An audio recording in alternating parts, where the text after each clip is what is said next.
Hello, what's up? Hello Philippines, hello world. Andito na naman po tayo magre-react at magko-comment dito sa isang viral video. This is viral issue also regarding kay Senator Tulfo at Secretary Galvez tungkol dun sa mga sinurrender ng MNLF at dito sa atin. Tingnan natin kung sino ang tama at kung sino ang mali. Nang ma-question ang hindi tugmang bilang ng mga nagbalik loob na MILF sa dami ng armas na nabawi. To 26,000 surrenderies na bigyan ng 100,000, umabot ng 2.6 billion and 4,000 lang firearm. Do not tell us that we are corrupt. I'm not saying you are corrupt. What I'm See, sobrang dami ng sumuko. 26,000, 4,000 lang ang firearms. Ano yun? Paano nagkasya yun?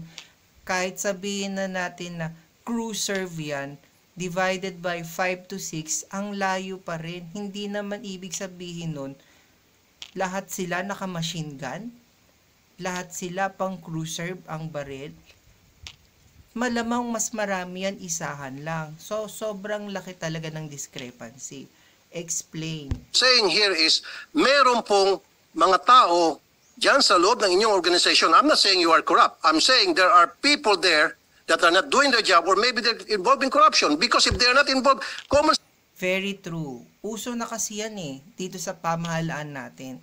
Actually, kahit sa panahon pa naman ni Cristo, meron na mga corruption So, ngayon lang, mas develop na siya kasi nasa loob na lahat ang nagko-corrupt Kung pinipili na nga talaga natin kung sino ang magnanakaw sa atin. sense lang po ito, Secretary Galvez. Pag nagsabi ka ikaw ay combatant, di ba combatant meaning, meron kang baril. So kung meron kang baril, isusurrender mo yung kapalit ng 100,000. Your Honor, the categories of the firearms is not only individual firearms. We have also cruiser weapons. The cruiser weapons, meron po yung mga 5 o 6 po yung tao na... And then, sana magmamatch pa rin. Isama mo na yung machine gun, isama mo cruiser weapon, kung ano pa mga weapon, sa kasama na dapat din. But I definitely take offense, Senator, that you are already telling us that there is a corruption. There is a I corruption believe talaga. that is not a correct accusation to us. That's Well, sir, correct, Akushi. I'm sorry. I'll stand by what I said. Meron Yeah, pong corruption hindi dito. ako sa'yo. Masaktan ka na, masaktan ka, I don't care.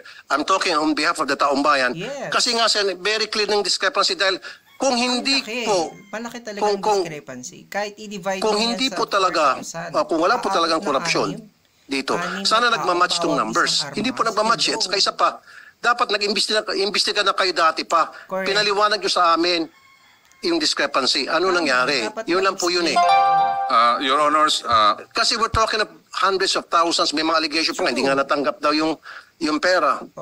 Your Honor, we are there. We are validating all Then prove to us na walang korupsyon. True. Then sabihin nyo sa amin bakit ganito kalaking discrepancy.